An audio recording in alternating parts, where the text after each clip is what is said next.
Assalamualaikum warahmatullahi wabarakatuh. Perkenalkan, nama saya Alif Serti Sofuro, NIM saya 240607110078. Sebelumnya, terima kasih kepada Bapak Wahyu Haryanto selaku dosen pengampu mata kuliah Introduction to Computer Science. Baik, di sini saya akan menjelaskan tentang materi 1, yaitu pengantar komputer.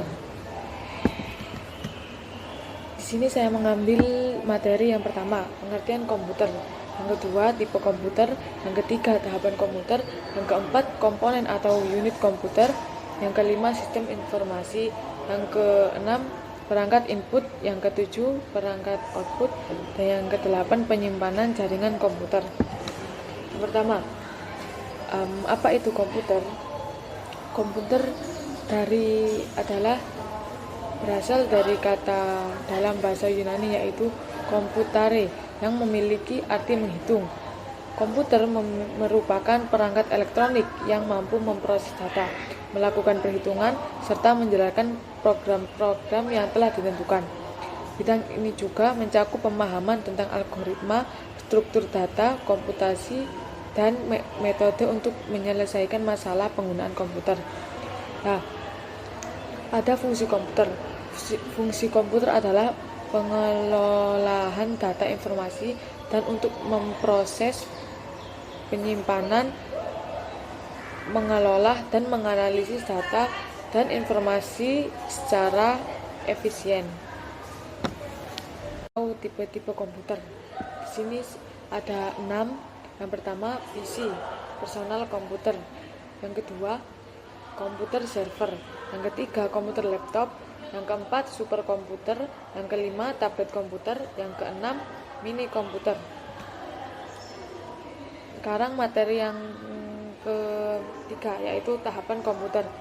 Tahapan komputer ada 5. Yang pertama, input. Input adalah data atau perintah yang dimasukkan ke komputer melalui perangkat input seperti keyboard, mouse, dan sensor. Pemrosesan di sini memakai CPU, yaitu Central Processing Unit, yaitu memproses data yang masuk berdasarkan perintah atau program yang dijalankan. Yang ketiga, penyimpanan. Penyimpanan adalah data atau hasil pemrosesan dapat disimpan sementara di RAM atau memori, atau secara permanen di perangkat penyimpanan seperti hard drive atau SSD. Yang keempat ada output. Output adalah hasil pemrosesan ditampilkan atau dihasilkan melalui perangkat output seperti monitor, printer, atau speaker. Yang kelima, komunikasi. Komputer dapat berbagi data dengan perangkat lain melalui jaringan atau internet. Selanjutnya ada komponen atau unit komputer. Komponen atau unit komputer di sini ada 8. Yang pertama, CPU, Central Processing Unit, yaitu otak komputer yang memproses data dan menjalankan perintah. Yang kedua, RAM, yaitu Random Access Memory, adalah memori sementara untuk menyimpan data yang sedang digunakan. Yang ketiga, hard drive atau SSD, yaitu penyimpanan permanen untuk data dan program. Yang keempat, motherboard. Motherboard adalah papan utama yang menghubungkan semua komponen komputer. Yang kelima, power supply. Power supply adalah komponen yang memberikan daya listrik ke semua komponen. Yang keenam, GPU, yaitu Graphic Processor Unit, yaitu mengelola grafis terutama untuk game dan desain visual. Yang ketujuh, perangkat input seperti keyboard dan mouse untuk memasukkan data. Yang kedelapan, perangkat output seperti monitor dan speaker untuk menampilkan hasil informasi dari komputer. Selanjutnya ada sistem informasi komputer. Sistem informasi komputer adalah gabungan dari perangkat keras, hardware, perangkat lunak, software, manusia, prosedur, dan data yang dirancang untuk mengumpulkan, mengolah, menyimpan, dan mendistribusikan informasi. Tujuan utama sistem ini adalah untuk memudahkan berbagai operasi di berbagai bidang kehidupan, seperti bisnis, pemerintahan, dan pendidikan. Selanjutnya, perangkat input. Perangkat input di sini saya mengambil 8 perangkat input. Yang pertama, keyboard. Keyboard digunakan untuk mengetik teks dan memasukkan perintah. Yang kedua, mouse. Mouse ialah alat petunjuk yang digunakan untuk berinteraksi dengan antarmuka grafis pada layar. Yang ketiga, scanner. Scanner mengubah dokumen fisik menjadi format digital. Yang keempat, mikrofon. Mikrofon digunakan untuk memasukkan suara atau audio ke dalam komputer. Yang kelima, kamera web digunakan untuk menangkap gambar atau video. Kamera web sering digunakan untuk panggilan video. Yang keenam, joystick. Joystick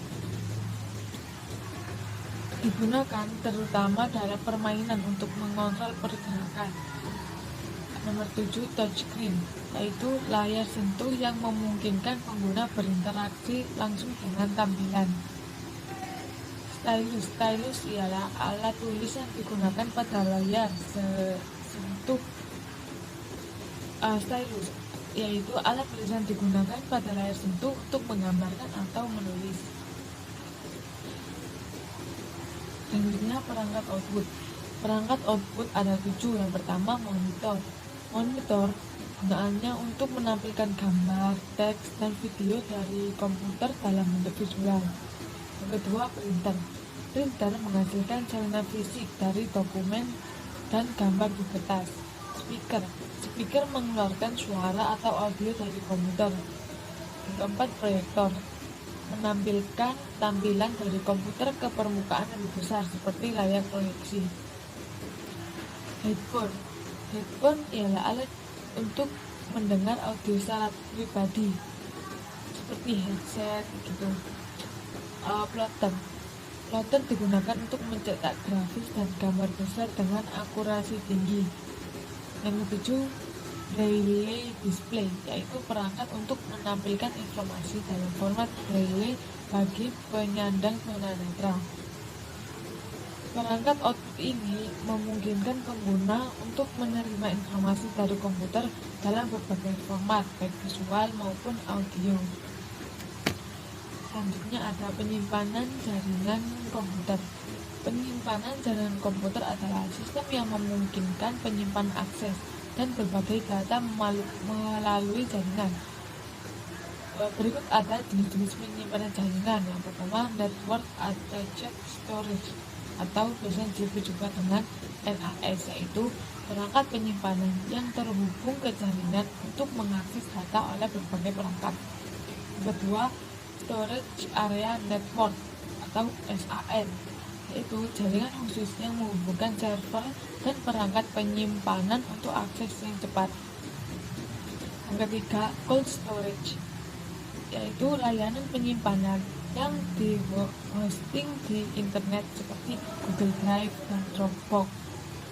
File server, yaitu server yang menyimpan file secara terpusat untuk diakses oleh pengguna dalam jaringan.